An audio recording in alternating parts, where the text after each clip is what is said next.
Hey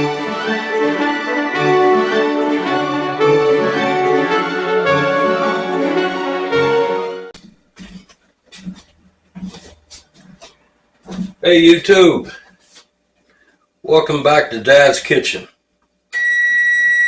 Now, in case you're wondering, with Thanksgiving coming up, some of you may be thinking, I'd like to make a turkey at home for a change. How do I do it? First of all, I'm starting off with about a 12-pound turkey. And it's thawed. You want to thaw it in the refrigerator. May take a few days, but you don't want to thaw it out on the counter. That's a big no-no. Now, I prepared my stuffing, and my stuffing's made with my homemade bread. You can go back to one of my other videos and check out how I make my homemade dough.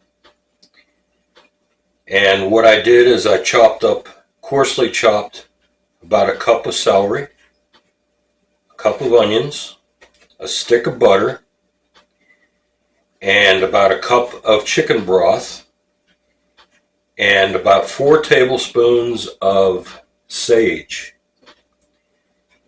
And salt and pepper to taste, depending on if you like it salty or not. So what I'm going to do is I'm going to start stuffing this bird. And get your hands right in there. Don't be afraid of it. Just stuff it right in there. Now, I didn't make a lot of stuffing because I'm just basically showing this for a video how to do it. You could make more stuffing if you choose to, but I used about a loaf of bread. And the stuffing really adds to the flavor of the turkey as it cooks. Really puts a nice flavor into it.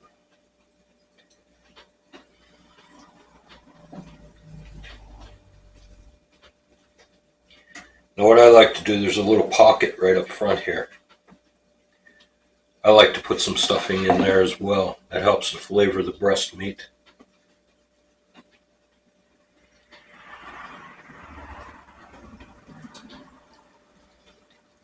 Don't be afraid to do this at home, people. And what I usually do every year is I buy a couple turkeys and cook a couple turkeys. And then the leftover meat, I can it. And I have it throughout the year. And I can make multiple meals with it. Another example of how you can save money, learn to can. It's very inexpensive. It's very frugal, my favorite word. And the taste of canned food you've done yourself is so much better than store-bought. You don't have all the chemicals in it that you do from the store. It's healthier for you. I'm going to rinse my hands real quick.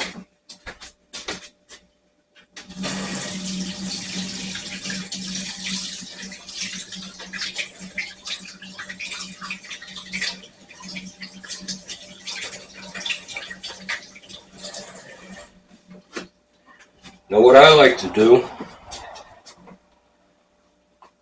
is I save a little bit of baking fat from making bacon.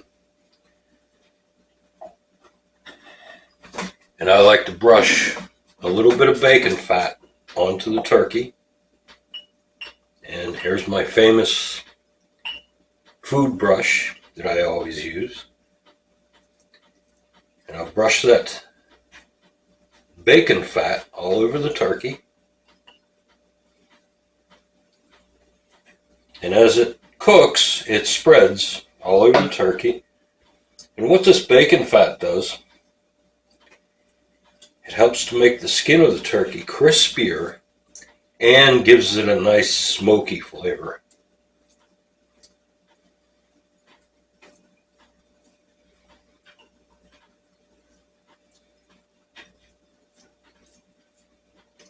Now I have my oven preheated at 400 degrees.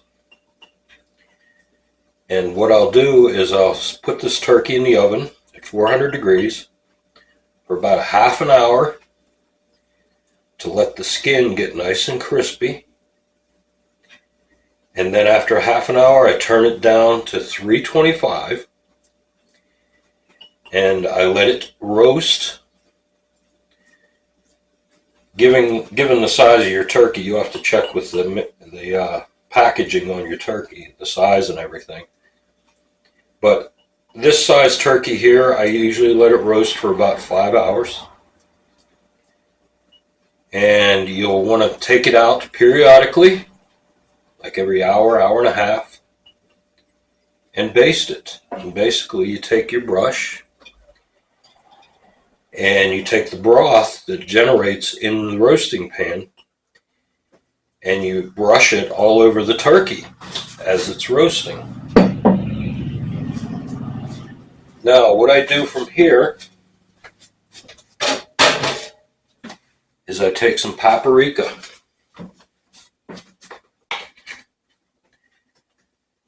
and I generously sprinkle paprika all over the bird.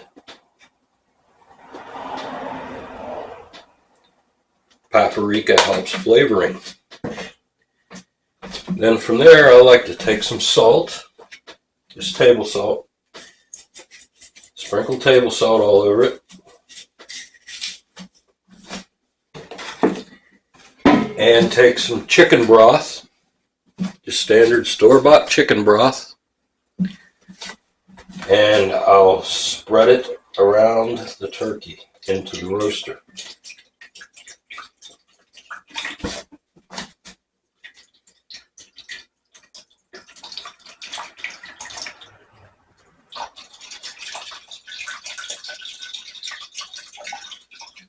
And save a little bit to make your gravy with, your turkey gravy. Now my oven's already going, and it's as simple as that, people. That simple. Just keep an eye on it while it's roasting, and have fun with it. Happy Thanksgiving, everybody.